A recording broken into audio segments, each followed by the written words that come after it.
programme d'appui à la compétitivité au Sénégal en Afrique de l'Ouest volet Sénégal muy programme boo xam ne Union européenne daf ko teg pour jàppale koom-koom Sénégal jaarale ko ci ñaari fànn muy soble ak mango jàppale baykat yi nekk soble ak mango parce que yaakaar nañ ni bu ñu leen jàppale ak nit yu bëri ñi nga xam ne ñooy yëngu ci secteur yooyu Sénégal dina mën a jëm kanam waaye jàppale boobu mu ngi tàmbale ci organiser producteurs yi ñaax leen ba ñu mën a booloo liggéey ensemble bu ñu booloo liggéey ensemble ñu mën leen kàttanal pour ñu gën a mën a jaay fii ci Sénégal ak bitim réew ñun nag ñu ngi door a ñëw fii ci Casamance naturelle tey ñu ngi Kolda parce que programme balaa ñuy commencer di def dara fii ci Kolda fi ñu njëkkee mooy ñëw nuyu autorités yi ñëw nuyu tamit service technique yi pour xamal leen projet bi jéem a jël seen ay recommandations seen ay orientations pour incha allah bu ñuy liggéey ci projet bi fii Kolda ñu mën ci am ndam ak li ñu objectif yi ñu Union européenne jox tamit ñu mën ko atteindre. dañ nekk ci jamono boo xamante ne compétitivité c'est une réalité et donc l'État du Sénégal ne doit pas rester en reste donc si loolu moo tax projet bi ñun dañ koy taxawu di ko féliciter donc te ñoom bien vrai ils ont bien choisi la filière mangue donc comme ni ñu ko xamee région de Kolda dafa doon région boo xamante ne dafa bëri na ay potentialité waaye donc potentialité yooyu ni ñu ko war a exploiter ba léegi des na waaye nag gis nañu État du Sénégal mu ngi def effort yu jéggi dayoo yoo xamante ne vraiment am nañ yaakaar ne te gis nañu sax ne changement bu bëri am na ndaxte l'État du Sénégal vraiment def na effort yu bëri ci Kolda waaye nag on va continuer à porter le processus donc pour que li ñu bëgg réellement ci région de Kolda ñu am ko. Casamance bañ koy tànn en fait dañu xool yan gox la ñuy bay soble ak mango fii ci Sénégal te ñëpp xam nañ ni mango liñ ko fi bay fii ci Casamance bayuñu ko fa feneen fii ci Sénégal loolu moo tax ñu tànn Casamance ñu tàmbalee nag Ziguinchor Sédhiou ñëw tey ci Kolda pour ànd jàppale baykat yi nga xam ne ñu ngi ci mango bi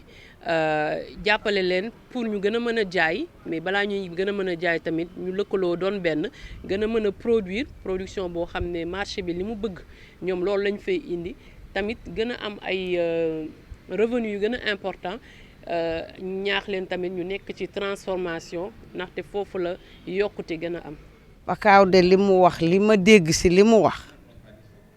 kontaan naa si bég naa si te xam naa ne intérêt gox bi la ndax jéemoon nañ ko fi Saalum Ndiané teew Samba Gueye teew Nioro teew ñun Toubacouta ñu teew ñu waxtaan si te mënut a dem kon tey bu amee ñeneen ñu ñëw pour gunge ñu si man Yandé mbégte laa si gis te it bañ naa ko bay jël rapport pour jébbal sama honorable député maire pour mu xam lan la fi Pakaaw dox si. ci Toubacouta département de Foundiougne soble bi la ñu tànn ndaxte gis nañ ni soble moo fi gën a am doole loolu moo waral sax ci biir participants yi jigéen yi ñoo ëpp fii parce que gis nañ ni jigéen ñi ñoo gën a yëngu ci maraîchage te seen participation bu am doole bi fii du lu ñu bett ñu ci am kontante loolu parce que projet bi tamit objectif am mooy bu gën a kàttanalee jaayu pour baykat yi xool nu muy gën a mën a doolelee jigéen yi ndaxte jigéen yi tamit ñu nekk ci transformation te xam nañ ni ku jàppale jigéen tamit di nga jàppale ndaw yi ndaxte jigéen yi ñoom ñoo yore éducation bi ñoom ñoo yore santé donc dinañ am ay revenus yu gën a important gën a mën a tamit toppatoo seen ay njaboot améliorer seen ay conditions de vie mën a investir tamit ci yeneen activités yoo xam ne tamit da leen di indil ay revenus complémentaires. fi ñu toll nii nag su ngeen ñu jàppalee si coopérative bi boolante métti yi ak naqar yi dinañ mun a ànd liggéey. bokk ndey bokk baay ndax man nag njëriñ laa si gis. ñu ñëwee ci zone centre bi gis nañu benn que autorités yi ñi jiite région Fatick dalal nañu encouragé nañu wan nañu ni nañ nekk suñu wet pour jàppale ñu ba pare tamit wax nañ ñu tamit que dinañ mobiliser service technique yi pour que ñu liggéey ak ñun lëkkaloo ak ñun liggéey ak ñun pour que projet bi mën a am réussite ndaxte ñoom yaakaar nañ ci projet bi tamit pour que ëllëg ak si biir ñu samp yeneen société coopérative yi yeneen secteurs yi ndaxte gis nañ ni pour jàppale monde rural bi tamit il faut ñu njëkkee ci organisation producteurs yi organisation acteurs économiques yi te loolu tamit société coopérative lu ci am importance la. beneen bi tamit mooy ci wàllu secteur privé bi kontaan nañu torop parce que gis nañu forte mobilisation producteurs yi dem nañu fële ca Foundiougne dem nañ ci Foundiougne dem nañu tamit ca Fatick gis nañu forte mobilisation fu ñu dem saal yi day fees producteurs yi ànd ak pas-pas ànd ak tamit yaakaar bu rëy ba pare nag wan ñu ci première réunion yi nga xam ne def nañ ko pour présenter leen projet bi que ñoom pare nañu pour ànd ak ñun ci liggéey bi pour samp ñoom tamit seen ay société coopérative donc dañuy rafetlu loolu rek te di leen jox rendez-vous incha allah ci assemblée générale yi pour samp société coopérative yi. Pakaaw day sawar nañ ci bu baax parce que ni nga xam ne nii tey noonu la waxee am nañ ci cawarte bu baax ndax man maa ngi bokk ci benn projet boo xam ne nii bon Kakatar lañ koy wax boobu moom ñu taxawal benn coopérative dossier yi ñuy wax nii yëpp yaakaar naa ñun suñu yor si yemb na kon foofu dinañ sawar tey comme jàkkaarloo moom gisee moom nii tey nga xam ne nii dinañ mën a am ay jaar-jaar yi nga xam ne nii mën nañ ci jaar bo am branche yu dëgër pour liggéey ak ñoom ndax ñun suñ coopérative taxawal nañ ko bon ñeneen ñi nga xam ne tamit taxawaluñ ko dinañ mën a xamee ne ñun ñu ngi doon dox ay jéego yoo xam ne ni tey coono yeneen yi daal bëgg nañ ñu ku ñu jàppale ba tax suñ ko gisee ni Pakaaw mi kon mu ñëw fi tey dinañ ko gën a jàppale suñuy loxo ak i tamit jéem a càmbar ba wisaare wu ñeneen ñi mën taay jot comme ñun ñu préparé woon suñ coopérative nii pour bëgg a liggéey ak moom. waaw société coopérative yi incha allah bu ñu leen sampee producteurs yi ci boppam ñi nga xam ne ñoom ñoo nar a nekk ci société coopérative yi ñoom ñoo nar a jël en charge seen ay propre préoccupation seen ay problème ñoom ñoo koy gérer ñun dañu nekk ci ginnaaw rek pour dooleel leen jox leen expertise technique bi ñu soxla ñi leen di jàppale ci loolu. dañuy jiyandoo soble bi mu pare wandoo prix bañ ñu si jox du baax ñu wanteer ñaareel ba dañuy dem si banque yu ndaw yi crédit mutuel yeeg yooyu duñ la lebal ginnaaw 30 000 diggante soble si ñor na ñoru ñu fayeeku la ko nga dem wàqi ko ñëw wanteer ko pour fay leen ba tax ñu organiser woon sa defar ay debbo gàlle tiye ko di def suñuy épi pour bañ a teele bi sax bor yu sew yooyu si banque yi. te société coopérative yi ñu fi nar a samp yëpp dañu nar a am approche chaîne de valeur mooy que dinañu am ay jàppale ndimbal ci production dinañ am ndimbal ci seen logistique infrastructure post production dinañ am ndimbal ci transformation dinañ am ndimbal ci nu ñuy jaayee dinañ am ndimbal ci logistique dinañ sax dem ba mën a am ay financement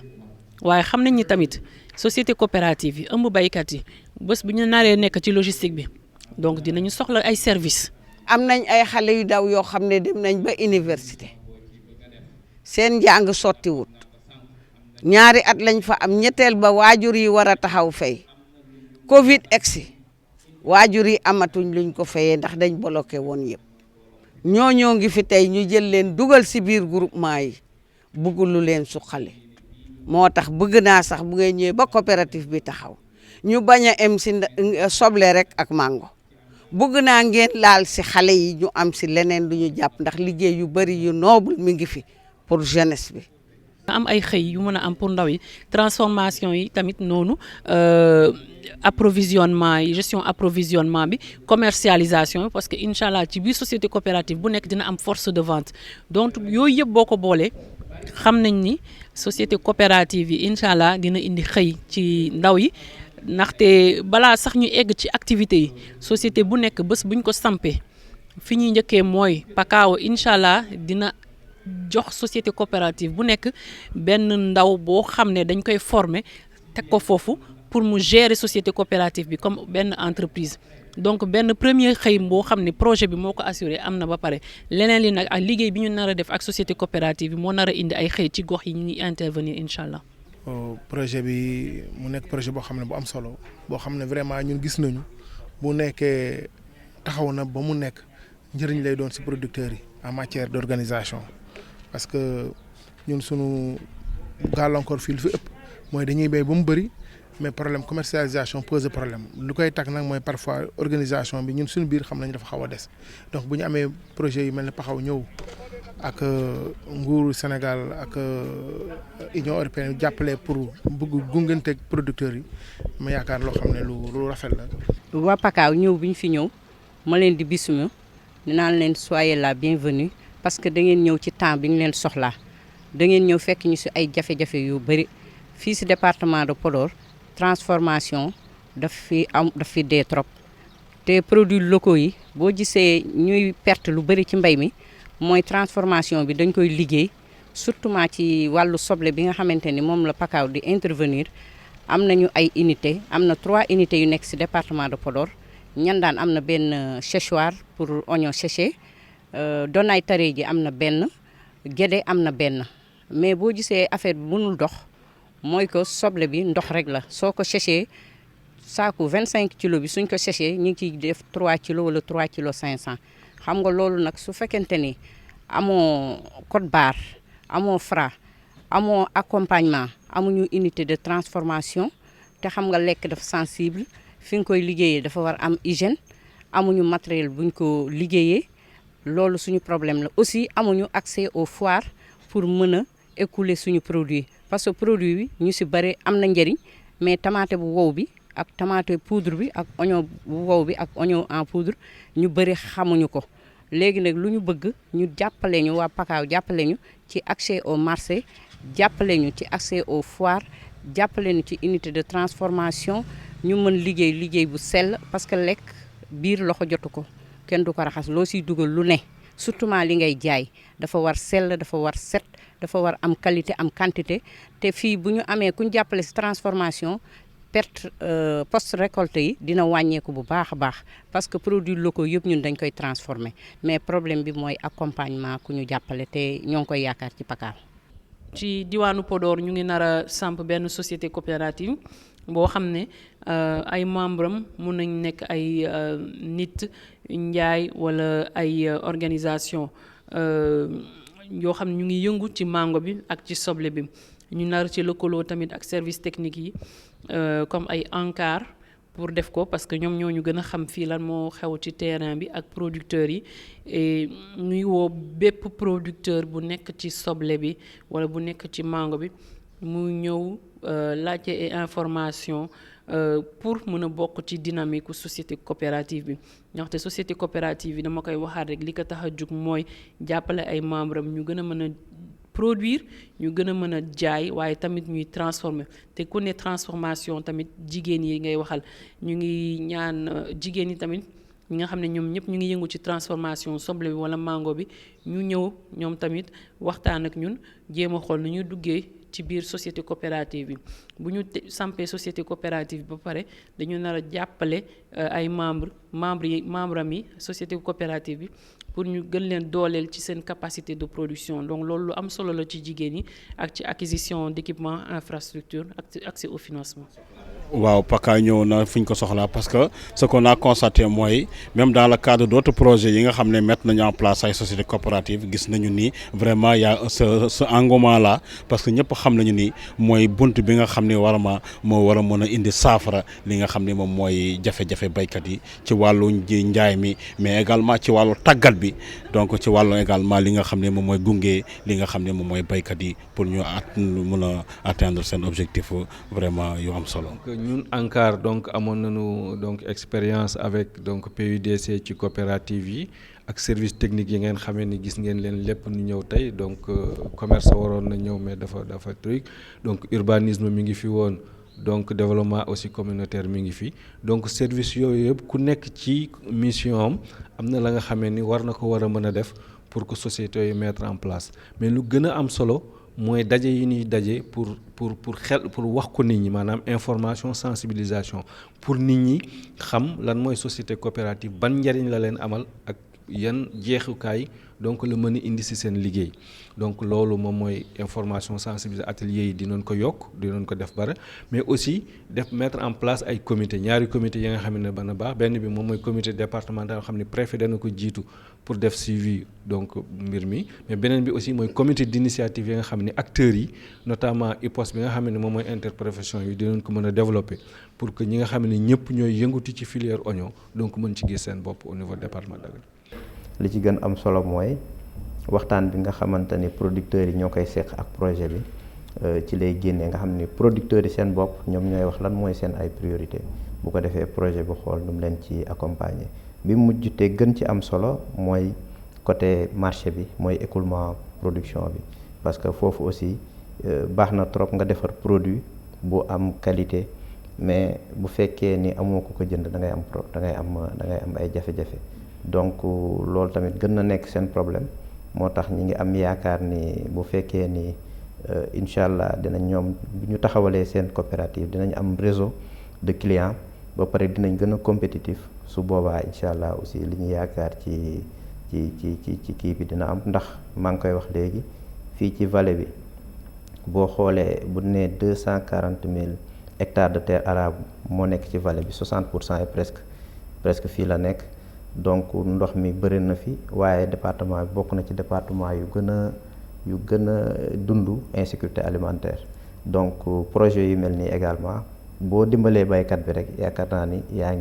yaa ngi lutter en même temps contre l'insécurité alimentaire moo tax projet yi ñu war a jàppale la moo tax ñun aussi en tant qu'autorité administrative jël nañ engagement accompagner projet bi ci bu ñu jotee plan d'action bi rek dinañ taxaw ba lépp loo xamante ni tënk nañ ko ci ñu defee ko noonu. ñu ngi rafetlu lool ndaje bi ñu am ak monsieur le préfet ak tamit service technique yi nga xam ne ñoom ñoo nekk fii ci département Podor parce que dañu ñëwoon tey ak ay service ministère du commerce ak ministère de l'agriculture pour nuyu leen présenter leen projet PACA au Sénégal. mi nga xam ne Union européenne moo ko fi indi ak financement pour jàppale état Sénégal ak surtout baykat yi nga xam ne ñoom ñooy yëngu ci mango ak soble donc préfet dalal nañu présenté nañ ko projet bi waxtaan nañu ak moom sax ba jàpp nañu ay action yoo xam ne moom la ñu war a def pour commencer jàppale baykat yi yëngu ci soble bi fi ñuy dooree mooy toog waxtaan ak ñoom gën a comprendre ñoom lan nañu bëgg ak fan lañ leen bëgg a jàppale bu ñu paree ci loolu tamit avancé ci mise en place société coopérative bi nga xam ne fi muy njëkkee mooy lu ñuy naan comité d'initiative bu ñu war a samp benn kuréel boo xam ne ay producteurs ñoo ciy nekk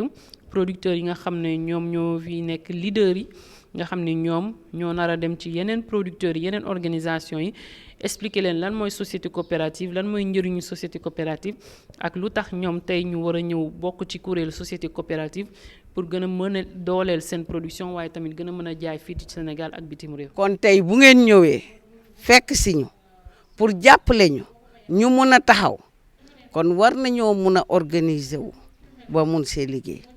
ndax fii nag mango jàngi fi ndar ko sa jàngi fi ñaar ñi leen tax a jóg yëpp mi ngi si askan wi te nag lépp luy suqali askan wi suñu maire daf ne moom bég na ko kontaan na ko ànd na si ñëw nag fekk ñu si ñun ñi nga xam ne ñaar fukki at ak juróom maa ngi biir Toubacouta di daw pour lu suqali askan wi kon yaakaar naa bési tey bii da ngeen ñëw pour man ñëw pour honorable député ñëw pour bépp doomu aadama boo xam ne mi ngi si biir zone bi ndax ñun nag vraiment kontaan na. parce que fii la manque am na ñu bëri ñu fay yëngu doo xam kan mooy def doo xam ku nekk lu muy liggéey daal mo soo xool si fii la manque ku gën a sonn si fii la manque mooy producteur bi nga xam ne moo nga am suñu ñoree banama day ñëw mu imposé ko prix bii laa koy jënd nga jël wala nga bàyyi parce que xam na ne mango dafa loo xam ne def day gaaw yàqu daal donc face à ce problème là c'est difficile mais je pense que une fois que yàlla suñu dimbale ba ñu def suñu coopérative suñu biir ñun ñëpp dinañ xam ne kan mooy liggéey lii kan mooy liggéey laa loolu lu am solo la parce que je pense soo xoolee soo jëlee si filière mango bi parce que soo dëgg demee transformé y a la production soo dëgg demee exporté y a la production soo dëgg demee jaay y a la production bon toujours fu ma jaar demee ne l'accent doit être mis dama def accent sur production bi parce que soo xoolee actuellement la production elle n'est pas au rendez-vous loolu lépp lu ko waral changement climatique bi la pluie n'est pas au rendez-vous il fait très chaud donc il faut que nous passions vraiment ñuy arroser suñu mango yi soo koy arroser di nga am production bu kii la bu am maana. production yañ daan am mi ngi commencé di wàññeeku ndax ñàkkum ndox napp bi tax ñuy mango yi kii day wàññeeku day de sorte que joti ndox mi day xaw a jafe moo tax production bi day wàññeeku doom yay jóge sax ci kii dañuy gën a tuuti yooyu yëpp seetlu nañ ko ci yooyu yëpp bu ñu amoon ay kii di roose mango yeeg yooyu bon dina baax ci ñun lool. ñetteel ba mooy seetlu nañ ne xorom mi ngi commencé bare ci yenn zones yi xorom amu fi woon sax ndox mu neex la am waaye am na zone yoo xam ne ndox ma xorom saa ngi commencé yàq sax garab yi di yàq ndox mi loolu day wàññi sunu production bu bare. mango bi bëgg nañ si ñu am lu nga xam ne daal lu am maanaa la ndax baana yi dañuy ñëw fii ñu fekk fii suñu mango yi bu ñu ñëwee ñu wax ñu prix bii lañ ko war a jënd ñu ne leen ñun de ñun mënuñu koo jaay ci prix bi ñu ne ñoom tamit ñu bañ ci loolu ñu ne déedéet duñ ko mën a jëndee loolu te ñoom dañuy xam ne ci kaw loolu buñ ko jëndiwulee ci loolu ñun suñu mango bi day xaw a yàqu ci suñu loxo bi comme yàlla def na ba loolu amatuñ ko ci ñoom projet bi ñëw di ñu jàppale kon nag ñun tamit dañu waroon a sant yàlla di gërëm borom projet yi li ñu defal nii loolu lu baax la ci ñun. bon projet bi ñu ngi ciy séntu lu bëre parce que Casamance naturel doon na région boo xam ne presque boo jëlee ci tonnage yi téeméer bu nekk juróom-benn fukki yëpp dañu nëpp di nga gis mango boobu perte bu bare la bon ñun lu ñu séntu ci ñoom mooy ñu dimbale ñu ay unité de transformation. encore maanaam ñu mun a créer aussi des plantations modernes maanaam ay plantations yu bees changer mango yi parce que variété yu fi nekk variété yu yàgg la donc ku bugg a unité de transformation da nga bugg nga am quantité bu bëri pour nga mun a dundal unité bi donc il faut que nga liggéey ci variété bi maanaam indi ay mango yoo xam ne dina jur ñaari yoon ci at bi comme Agropole Sud nu mu ko prévoir bu jógee ci loolu aussi. maanaam pépiniériste yi encore ñuy liggéey mango yi parce que ku bëgg a qualité da ngay départ depuis ci pépinière bi maanaam pépinière bi moo lay jox qualité bu baax ci biir tool bi qualité bu baax boobu moo lay jox mango bu baax pour nga mun a commercialiser donc parce que commercialiser am na concurrence boo amulee produit bu baax doo mun a concurrence doo mun a maanaam affronter marché bi donc loolu la ñu xaar ci projet PACAO. parce que quantité mango bu fi nekk dafa bare lenn rek moo ko mën a dindi mooy unité de transformation. bañ demee Ziguinchor li ñu gën a wax mooy transformation waaye fii ak waxtaan yi ñu jot a am ak producteurs yi wax nañ transformation mais li ñu gën a fësal mooy nu ñuy mënee renouveler tool yi plants yi nekk ci tool yi loolu lu mën a nekk la. mais société coopérative bi moo koy jiite parce que daanaka boo production bi bu baaxul it dina jafe jaay donc société coopérative bi coopérateurs yi ñi nga xam ne ñoom ñoo ko bokk ñoom ñooy toog xoolandoo ñoom lu ñu bëgg par rapport ak ñoom tey lan mooy seen ay besoins lan nañu soxla ak tamit ñoom fan nañu bëgg a egg ñu toog waxtaan ak ñoom jàppale leen ba ñu mën a am seen këyit boo xam ne mooy wane gis-gisu société coopérative à vocation commerciale bi ñun pare nag jàppale leen si incha allah pour que ñoom ñu gën a mën a am doole boo xam ne dina leen mën a permettre ñu gën a jaay te doole boobu ñu ngi koy amee d'abord ci defar seen production mu gën a baax waaye tamit ci transformation ak tamit ci ay renforcement qualité. donc yooyu yëpp bu ñu ko booloo mu mën a nekk benn document boo xam ne dina mën a tax ñoom ak assistance technique boo xam ne dina mën a tax ñoom ñu am yokkute ci seen activité yi. donc dafay nekk genre mise à jour boo xamante ne nii tey jii nii ñoom coopérative yooyu parce que léegi dañu war a nekk ay société coopérative waaye nag législation OHADA bi dafa am procédure boo xamante ne ni moom la teg boo xamante ne ni dafay wax ne tey ñoom dañu war a dem si DRDR bi mu saisir ko ñëw xamal ko ne kat man mi tey dañoo bëgg créer société coopérative yooyu noonu nga xam ne existé woon nañ dañ mun nañ ñëw ñu ne dañoo bëgg a harmoniser mais sànq dama ko doon wax différence bi moo di lan mooy que ne ci registre de commerce bi nga xamante ne ñun si la ñuy yëngu ña nga xam ne mooy société yu njëkk yi nga xam ne dañu ñëw ñu ne leen léegi yàgg na dem leen harmoniser ñoom ancienneté boobu nga xamante ne dañ koy bénéficier yóbbaale ko léegi nag si société coopérative yi nag loolu amul ndaxte plateforme bi nga xamante ne nii moom lañ mettre en place moom jëlul en compte agrément yooyu nga xamante ne ñoom lañ doon délivrer société coopérative yooyu bu njëkk moo tax ñu ne suñu demee ba nga xamante ne ñoom gis nañ ne kat bee dafa nar a gën a compliqué li gën a yomb su boobaa mun nañ dem rek ñu demandé waat immatriculation bu bees du ci yàq dara ndaxte si texte yi législation OHADA bi moom dafay wax lu leer que ne loolu noonu suñ ko defee du loo xamante ne dafay yàq dara la nga xamante ne nii defoon nañ ko lu jiitu du ko entamé donc loolu noonu dafay continuer valable loolu dafay continuer exister donc loolu mooy la nga xamante ne nii xëy na war nañ ko parce que am na solo mais tamit vulgarisation bi dañu gis ne moom moo xaw a desaale waaye soo xoolee coordinatrice ak conseiller juridique bi ñoom ñëpp revenir nañ ci loolu gis ne tamit utilité bi nga xam ne tey jii moo am parce que société coopérative yooyu kat moom seen avantage lan la mooy que ne tey la nga xamante ne moom lay laaj pour que nga créer ko maanaam mun nañ wax ne du dara laajul ay moyens donc il suffit principe gratuité bi moom mooy li nga xamante ne nii moom moo ko ëmb kon tey jii dafa nekk loo xam ne dañ ko jël pour mun a yombalal tey coopérateurs yi ñu mun a organiser wu mun a formaliser wu te fekk boobu du am loo xamante ne lu am solo lu ñuy génnee pour que loolu ñu mën ko am. parce que projet bi fi muy dooree mooy structurer formaliser professionnaliser baykat yi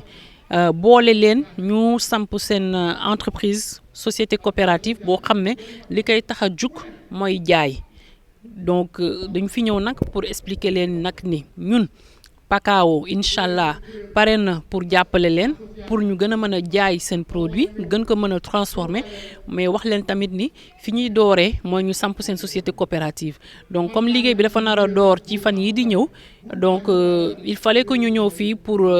présenter leen loolu ba pare nag jéem a commencer liggéey ak ñoom ci société coopérative boobu ñu war a samp. donc dina leen may nag léegi ngeen di mën a wax ak banque yi. mutuelle yi baax na naam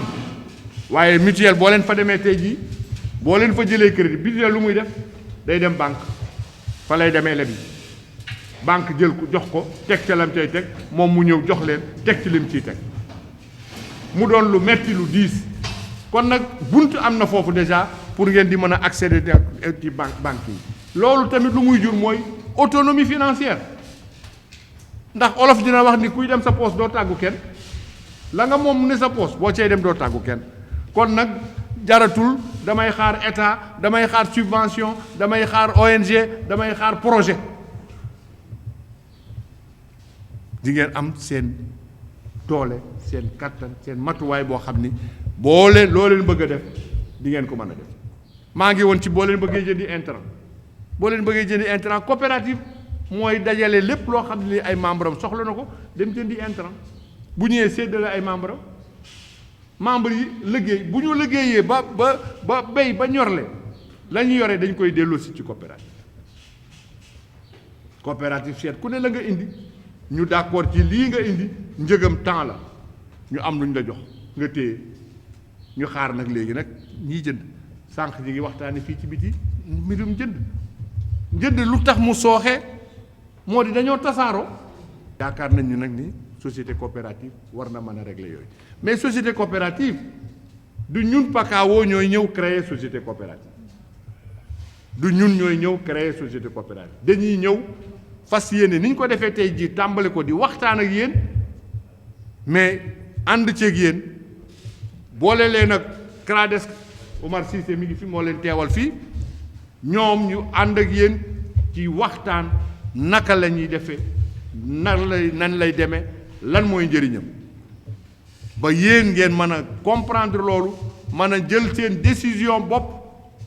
créer société coopérative. bu fekkee ne baykat yi seen bopp xam nañ ne lii solution la ci ñoom yaakaar naa ne ñoom ñëpp war nañu mën a futteeku ñoom ñëpp ñu ñëw rallier taxawal coopérative bi ku nekk def ci sa yitte parce que loolu mooy li am ndax organisation moom ñi ko seq rek la waaw c'est des éléments yoo xam ne ñooy dajaloo suñu dajaloo xam ne lii maanaam lii fii la ñu jëmee bu leeree seen bopp rek yaakaar naa dina yomb voilà léegi nag li ci des mooy xam nga rek comme ministère de l'agriculture daf ci dugal loxoom ministère du commerce dugal ci loxoom SAED aussi vraiment di ci jàpp ak képp koo xam ne acteur nga nekk ci zone bi yaa ngi ciy jàpp su ko defee dañ leen di continuer di leen ñaax di waxtaan ak ñoom di leen gën a xamal daal en tout cas njëriñ yi ci nekk waaw ndax li olof yi wax rek njëriñ loo fekkee ci njëkk a jiitu mooy fexe ba am def lu ñuy wax diagnostic organisationnel xool ci zone bi yëpp organisation yi fi jot a nekk nga xam ne parce que kuréelu baykat yi ñoom it nekkuñu ñoo xam ne xamuñu li xew ku nekk yaa ngi organiser à ta façon léegi nag bu ñu defee diagnostic bu am solo xool képp koo xam ne nii en tout cas dajale woon nga pour def say yitte ci mbay mi ñu def diagnostic boobu xool ñëpp dajale leen su ko defee yaakaar naa ne jéego boobu bu ñu ko defee rek nga xam dañuy bañ a bàyyi kenn ndax xam nga mbir moom soo koy taxawal soo amee ñoo bàyyi rek mën nañoo beddeeku te ñooñu suñu beddeekoo rek mën na nasaxal kuréel gi nga bëgg a taxawal moo tax li gën a am solo mooy def une véritable diagnostic organisationnel xool képp koo xam ne en tout cas taxawaloon nga fi coopérative GIE organisation ñu dajale leen bu ko defee loolu yaakaar naa bu ñu ko defee rek yàlla mën na ci def tawféex. PACAW moom taxawaayam mooy moom ñëw rek comme tous les projets voilà ñëw moom it dugal ci loxoom voilà accompagner leen dans le renforcement des capacités parce que ku wax coopérative wax management ku wax coopérative. wax aspect financier aspect production dafa bëri ay mbir yoo xam ne coopérative da koy lënkal da koy boole su ko defee nag projet bi moom su ñëwee yooyu yëpp dina ci dugal loxoom fexe ba jàppale leen fu borom xam-xam nekk mu jëli ko bu ko defee ñu ñëw accompagner leen tette leen ba nga xam ne taxaw nañ dëgër mën a demal seen bopp. ñu accompagner ñu ci sensibilisation capacitation renforcement de capacité sur les sociétés coopératives ak li nga xamante ne moom la projet bi di doxee producteurs ñu gën leen a ñaax si lan mooy société coopérative pour ñu mën a xam li ñuy dugg lan la parce que dugg ci loo xamante ne xamoo ko résultat ba du sori mais bu fekkee ne projet bi accompagner na leen ñu xam li ñuy teg seen tànk fu ñuy jaar nan la ñu war a def bu mën a am seen formulaire d'agrément am mën a continuer doxal seen entreprise société coopérative yi dina jëm kanam loolu la ñuy kii jalon yaa ngi fi parce que jalon yaa ngi fi PACAW mettre na en place plateforme boo xamante ne moo ñuy permettre ñun DER ñu mën a fournir formulaire agrément yi producteurs parce que numéro d'agrément boobu moo leen di permettre ñu dem banque demander ay financement wala partenaires yi ñëw di leen accompagner si toutefois amuñu un numéro d'agrément duñ leen mën a accompagner si li ñuy def. dina gën a bara liggéey parce que li ñu daan def jël ay at di dem gouvernance di convoquer di def comité paritaire loolu amatul. léegi dañ koy def sur place su ma jotee dossier yi vérifier conformité avec l'acte OHADA ñu commencer enregistrement au niveau de la plateforme te en une journée producteur bi mën na toog jot plateforme kii wam agrément am. diggante ñun ak waa PACAW suñu waxtaan bi face à face doomu aadama nit soo ko bëgg a dimbal di nga fekk ko nga waxtaan ak moom lan mooy son problème su la xamalee jàngooram lan di nga xam noo ko mën a solutionner noo ko mën a fajee. fu mu nekk nii nous sommes vraiment pressés. waaw tellement que on a été trop malmené par des intermédiaires par-ci par-là daal waaw nu mu gën a gaaw ñëw rek bu ñu gën a arrangé daal. ñëwee na fi mu war a ñëwee ndax ñëw na sax ak waa agriculture yoo xam ne ñoo gën a xarañ mbir moomu daal ñu jox ay piste doon ñu ay conseil ba fi mu ne loolu yëpp contrainte yooyu wàññeeku. li ñu doon wax ci waxu coopérative ak façon bu bees bi nu mu war a tëddee. dafa gaaw ndax dañu ñëw fekk ay nit yoo xam ne ni daanaka xam nañ ko donc dañ ko doon yombalal rek li wolof yi di wax ñagaat pour dëgëral ñag bi looloo tax ci diir bu gàtt dañuy juboo ci waxtaan taxawal li nga xam ne ni moo doon objectif bi maanaam comité d'initiative bi nga xam ne ni ci moom la ñu war jaare pour mu dem def information wër ci dëkk yi pour mën nag ñu jàpp assemblée générale pour taxawal coopérative yi donc lu juróom yi ñu ci def yépp gisuñu fa benn yoon xëccoo gisuñu fa werante lu dul ay nit yoo nga xam ne ni ku nekk dana wax xalaatam te xalaat bi nu mu gën a rafete rek ñu jàpp boobu loolu moom moo tax ñu atteindre objectif yi ñu ngi ci sant yàlla di wax ni aussi lu ñu ci constaté mooy démarche PACAW ndax xam nga lu ci ëpp ci programme gouvernement yi fii ci Sénégal même mën naa wax ci Afrique dañuy jël projet rek dem ni damay taxawal coopérative wala damay defar lii sans que nit ki nga xam ne nii comme yaakaar na ni projet dafay indi njariñ daf siy dugg sans xam ko mais kii dafa ni bala may commencer di leen jàppale am naa xalaat mais dama bëgg a waxtaan ak yéen xalaat yi pour ngeen xool coopérative laa leen di proposer waaye coopérative nii la mel waaye yeneen xeetu mbootaay yi tamit nii la nu mel léegi si yéen si seen nan ngeen ko gisee ñoom ñu xalaat ba jàpp ni bi gën bi mooy coopérative ñoom boobu lu ñu jël donc xam nga kooku démarche bu maanaam lu bees la loo xam ne nii ñëwaloo rek jóge si kaw di leen wax maanaam da ngay ñëw si suuf waxtaan ak ñoom xam seen ay jafe-jafe xam seen ay bëgg-bëgg à partir seen bëgg-bëgg seen xam-xam seen jafe-jafe nga jéem a adapté wu pour jël ay solution loolu nag gis nañ ko aussi gis nañ ni aussi ñett leneen lu ñu frappé mooy ñoom mënoon nañu santaane liggéey comme ñun ñu sant ñu ko sànko fa ni leen dem leen mais dañu wax déedéet ministère agriculture ak ministère commerce yëpp dañu yabal ay ndaw ñu ñëw ànd ak ñun d'abord ñoo xool liggéey bi ni def mais li am surtout important dem seeti kilifa gox yi gouverneurs yi préfet yi DRDR yi chef de service yi pour wax leen ni leen ñun kat fas yéene nañu def nangam ndax le plus souvent dañuy gis ci région yi da ngay dem foofu ñu ne la projet bii day dégg naa am na ñaari at man xaw ma sax lu muy liggéey mais kii avant ñuy liggéey ñoom ñëw nañu déjà donc loolu yëpp nekk na ay mbir yu baax yoo xam ne nii daf ñu frappé te yaakaar am nañu yaakaar bu baax ci liggéey bi nga xam ne ni du sumb nañ ko di wax ni après le mois d'avril on pensera que mois de mai liggéey bi dana yemb travail de sensibilisation yi pour ñu commencer def les premières assemblées générales de constitution de ces coopératives. loolu ñi nga xam ne ñoom lañ formé tamit il faut ñu continuer di leen accompagner parce que tey ki nga xamante ne sax jàng na xëy na mun na jafe si moom pour que procès-verbaux yooyu ñuy wax ak statuts yooyu pour que moom mu mun ko établir waaye nag am na ay modèles yoo xamante ne ni créé nañ ko ñu mettre à la disposition ñooñu nga xam ne jot nañ leen former mais day laaj suñu demee ba nga xamante ne réunion boobu xam naa nag temps bi du mat toujours parce que ñoom tamit ils sont très pris mais tey jii nii su dee mun nañ organiser wu ba nga xamante ne tey bépp koo xamante ne taxaw na pour créer société coopérative boobu mu am agent buy déplacé wu dem ànd ak ñoom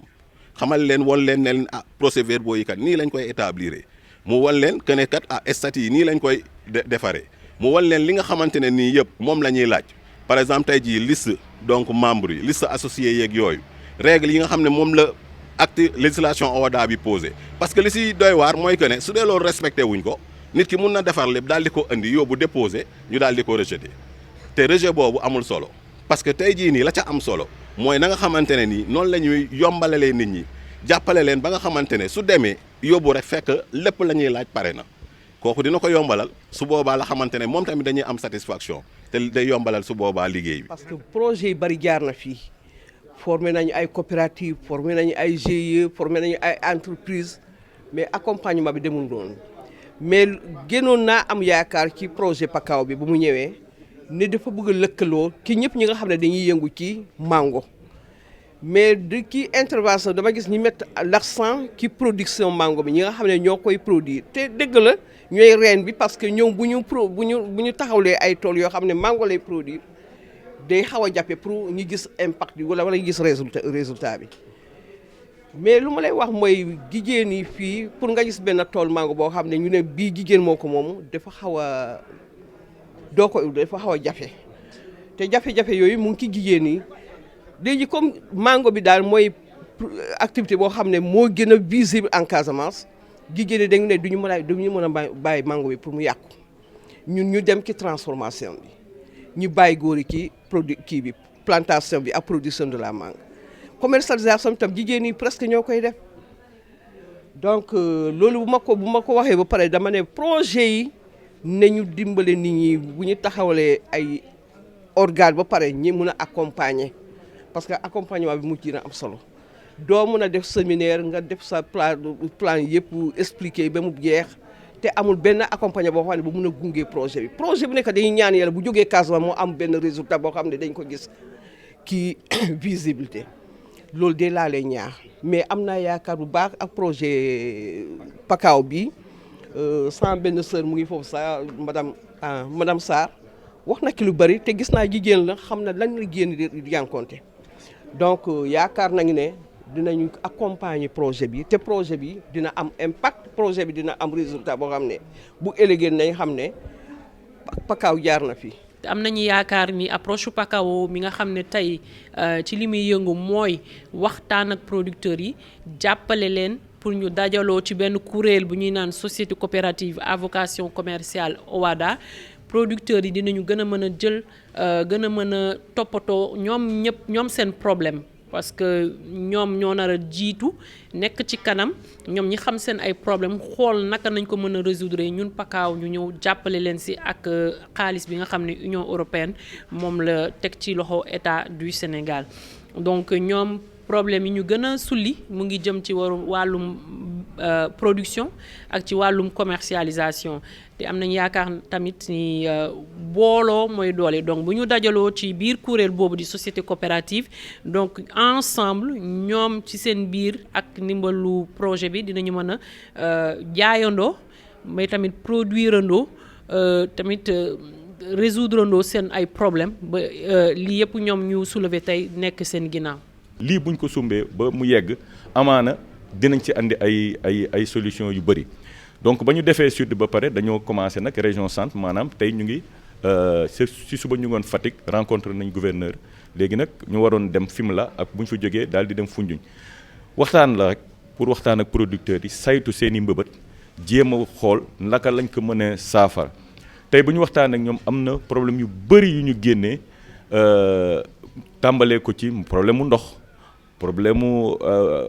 xar yi ak nag yi nga xamante ne dañuy ñëw di yàq tool yi ak affaire yooyu ñu xool naka la ñuy jéem a xool ba saafara yooyu yëpp am na problème maanaam insécurité bi nga xamante ne moo am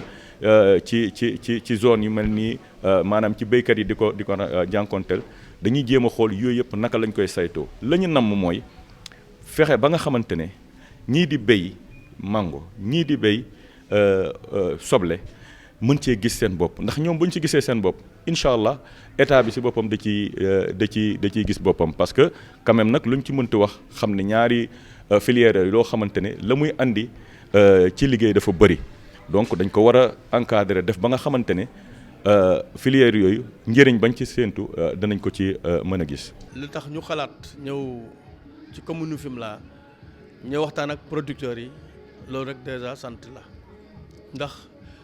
ñoom bu ñu egsee boo xoolee pàcc yi nekk ministère du commerce mu ngi ci ministère de l'agriculture mu ngi ci ak yeneen yoo xamante ne ñu ànd ak ñoom ay consultants lu ne ñu ñëw pour waxtaan ak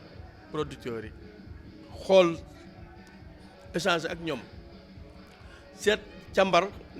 li ñu mën a def ba liggéey bi mën a jëm ci kanam loolu sant yàlla la man en tant que ma rafetlu naa ko bu baax ndax loolu am solo la. léegi nag li ci des mooy entente moo ci des ñu toog ñoom ñëpp ku ci ne fa nga mëne nga jàpp ci ñu fexe ba wax dëgg yàlla li yëkkati Pakao nekk loo xamante lu mucc ayib lay doon production bu yokkoo itam commercialisation bi mun a am ndax bu marchandise bi amee produit bi am njaay mi aussi warul mun a nekk jafe-jafe loolu mooy ñi yëkkati ñii donc mu ne xalaat bu rafet loo xamante ne ni dañ ko war a wasaare ci Sénégal yëpp. lu ñu nar a def mooy liggéey ak ñi ñu fi fekk ba pare muy projet ak muy surtout service su état yi fi nekk ndaxte ñun projet rek la Union européenne daf ko financer teg ko ci loxo ministère du commerce ñu ñëw jël benn structure bu tudd ITC moom moo koy exécuter waaye projet bi day jeex mu ngi jeex avril 2024. te li ñu bëgg mooy projet bi buy jeex li ñu fi am comme résultat mu mën a continuer mu mën a law donc pour loolu dañu nar a liggéey ak structure yi nga xam ne ñoom ñu ngi fii di représenter déjà état bi nga xam ne dañuy liggéeyandoo dañuy tabaxandoo tamit activités yi liggéeyandoo ci mise en œuvre bi incha allah bu ñoom tamit balaa projet bi di jeex ñoom ñu commencé ñoom ñu koy gérendoo ensemble mettre en œuvre ensemble projet bi et puis ñoom tamit balaa projet bi di jeex ñoom ñooy yore activités yi nga xam ne ñoom ñoo koy continuer di ko déployer dans les zones d'intervention.